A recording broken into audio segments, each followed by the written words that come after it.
महाविद्यालय गडचिरोली येथील GNM तृतीय वर्षाचे विद्यार्थी आज आपल्या समोर HPV लसीकरण व त्याबाबत असलेले गैरसमज आणि त्यामागचं खरं सत्य काय हे या पथनाट्याच्या माध्यमातून जाणून घेणार आहोत। तर आजच्या या पथनाट्याला आपण सुरुवात करूया। तर चला पाहूया या आजच्या पथनाट्याचा पहिला दृश्य, जेव्हा गावातील बाया HPV लसीकरणाबद्दल असलेल्या गैरसमजाबद्दल चर्चा करत असतात। नाही इकडे चालली, इकडे काय झालं व काय झालं? गावामध्ये HPV लस म्हणून आलेली आहे, असं काहीतरी नाव आहे म्हणे त्या लसीचं। अगं हो वय, मला माहित आहे काही ते कोणती का HPV लस म्हणून होती ती ज्यानं लस कन घेतला ना तर पोरस कन नाही होणं समोर का झालं कोणाला पोरं नाही होत? अगं ते HPV लस नाही का ते घेतल्यानं कन समोर कन पोरी कन मुलंच कन नाही होत। कोणाला देते? ते 14 वर्ष 15 वर्ष पोरी देते। माझी पोरगी 14 वर्षाची आहे बाई, माझ्या पोरीला देतील तर हे लस मी नाही देऊ बापा, माझ्या पोरीला मी नाही देऊ। माले नातू कसं होईल नको, मी नातू नातू किती नाही झालं तर राहू दे, मी नाही देऊ। हो मग नाही तर का असे मग सांगत आहे। हो मध्ये सांगत आपण या दृश्यामध्ये बघितलं की गावातल्या बायांमध्ये हा खूप मोठा गैरसमज आहे की HPV लसीकरण घेतल्याने भविष्यात मुलीला मुलं बाळ होत नाही, पण हे सत्य नाही आहे। तर गावातील बायांचा हा दृश्य आपल्या गावातील आरोग्य कर्मचारी सिस्टर व आशाताई ऐकत असतात आणि ते आता आपल्या शाळेमध्ये जाऊन मुलींना HPV लसीकरणाबद्दल माहिती देतात। तर मुलींना आज आपण इथे जमलेलो आहोत HPV लसीकरणाबद्दल माहिती घेण्यासाठी। तर आपल्या गावातील डॉक्टर आणि सिस्टर हे आपल्याला HPV बद्दल माहिती देणार आहे। गुड मॉर्निंग गुड मॉर्निंग मुलींनो। तर मुलींनो, आज आपण इथे HPV बद्दल थोडक्यात सांगण्यासाठी आलो आहोत। HPV म्हणजे ह्युमन पॅपिलोमा व्हायरस हा एक असा विषाणू आहे जो कर्करोगाला कारणीभूत ठरतो। जर आपण HPV लस घेतली तर गर्भाशयाचा कर्करोग म्हणजे मुख्यांचा कर्करोगापासून बचाव करू शकतो। याचबद्दल आपल्यासोबत आलेले डॉक्टर सर हे आपल्याला थोडक्यात सांगणार आहेत, ते ऐकून घ्या मुलींना तुम्ही। Good morning sir. Good morning बसा। मला तुम्हाला एक महत्त्वाची गोष्ट सांगायची आहे। तुम्हाला HPV बद्दल माहित आहे का? नाही सर। तुम्हाला माहित आहे का काका HPV बद्दल? तर तुम्हाला एक महत्त्वाची गोष्ट सांगायची आहे। HPV हे ह्युमन पॅपिलोमा व्हायरस, याचे कारण जसे की याच्यामध्ये HPV व्हायरसमुळे गर्भाशयाच्या मुखाचा कर्करोग होऊ शकतो आणि हे कोणाकोणाला होऊ शकतो?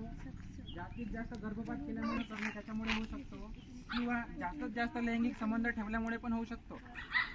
आणि HPV ची लस जर नाही घेतलं तर त्याच्यामुळे सुद्धा होऊ शकतो।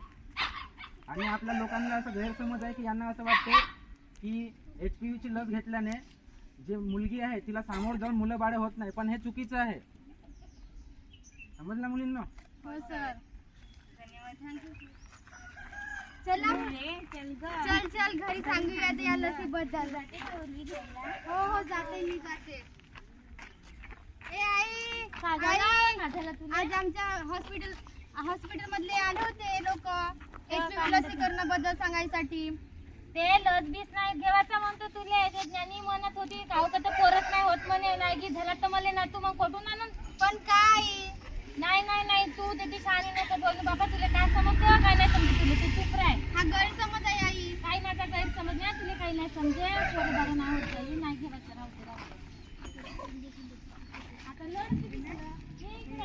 आपण या दृश्याच्या माध्यमातून बघितलं की शाळेमध्ये HPV लसीकरणाची माहिती दिल्यामुळे उर्वशीला असं वाटायला लागलं की आपल्याला लस घेण्याची गरज आहे आणि ती घरी गेल्याच्या नंतर तिच्या आईच्या गैरसमजामुळे तिच्या आईने तिला लस घेण्यास सक्त मनाई केली। त्याच्यानंतर आपण एक असं उदाहरण बघणार आहोत, म्हणजे पूजा, गावातील एक साधारण स्त्री जिला गर्भाशयाच्या मुखाच्या कर्करोगाची लक्षणे असून पण त्याने दुर्लक्ष केल्यामुळे त्यांना या रोगांचे निदान लागला नाही। आता आपण बघणार आहोत की मायाला कुठल्या प्रकारचे लक्षणे दिसतात।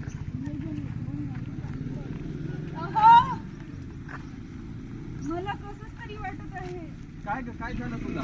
का होत राहिलं? मला माहित नाही, मला समजत आहे का होत आहे। मला काही महिन्यापासून नाही का पांढरं पाणी जात आहे, अगोदर नाही का वास नाही यायची, पण आता खूप घाणेरडी वास येऊन राहिली आहे।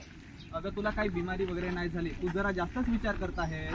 काही ना थोडासा संसर्ग झाला असेल, काही दिवसानंतर होऊन जाईल बरा. आता तुम्ही म्हणता तर असेल, मला पण समजत नाही. काही दिवसानंतर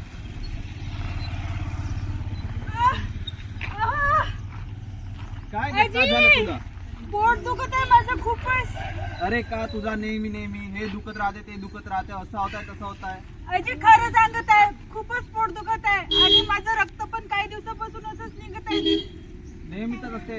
चल एकदाची चला ना. तपासणी करून घेऊ. नमस्कार डॉक्टर साहेब. नमस्कार नमस्कार. बोला, काय झालं? माझ्या बायकोला 2 ते 3 महिन्यांपासून आहे ना खूप त्रास होऊन राहिलं. ती म्हणत आहे. काय झालं तुम्हाला? डॉक्टर मला नाही का चालताना त्रास होतो कमरेला खूप आणि रक्त पण निघतो, पांढरं पाणी पण आणि खूप घाणेरडी वास पण येते. तर यांची तपासणी करूया. मला आहे ना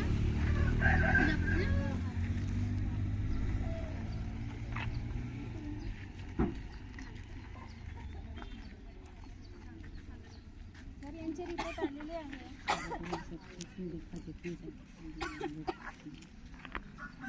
माया, मला तुम्हाला एक महत्त्वाची गोष्ट सांगायची आहे. तुमच्या रिपोर्ट तुमची तपासणी झालेली आहे. तुमच्या रिपोर्टमध्ये तुम्हाला गर्भाशयाच्या मुखाचा कर्करोग म्हणजे कॅन्सर निघालेला आहे. तुम्हाला डॉक्टर हे कसं झालं, याची कारणं काय असतात?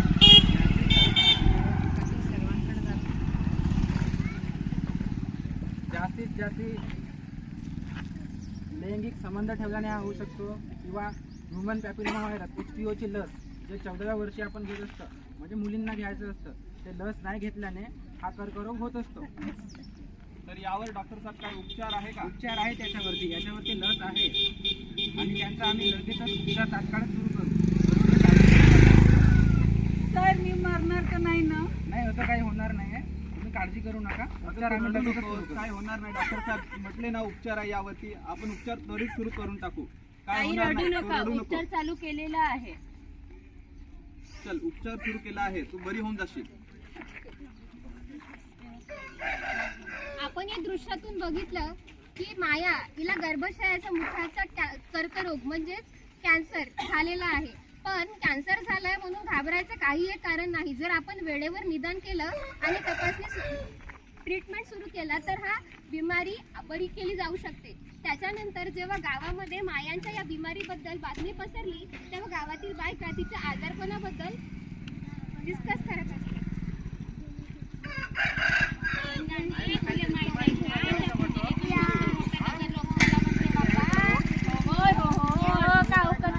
कर्करोग झाला म्हणते.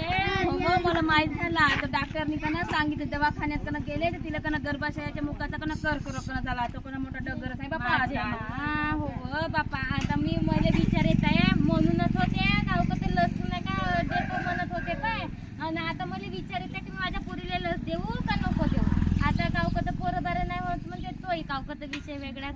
आणि आता मला पण माहिती झालं मायाबद्दल. हो का, काय झालं माहिती? माझ्या पण मुलीचं मी HPVचं लसीकरण करून घेतलेलं आहे.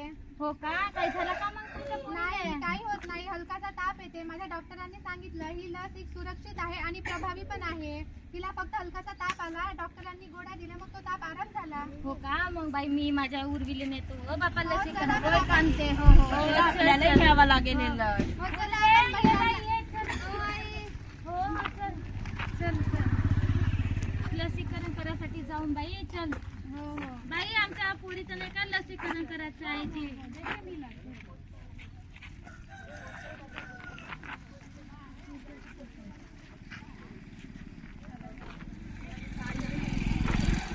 या लसीमुळे हलकासा ताप येऊ शकतो. ही घ्या तापाची गोळी, जेवण केल्यानंतर खाऊ.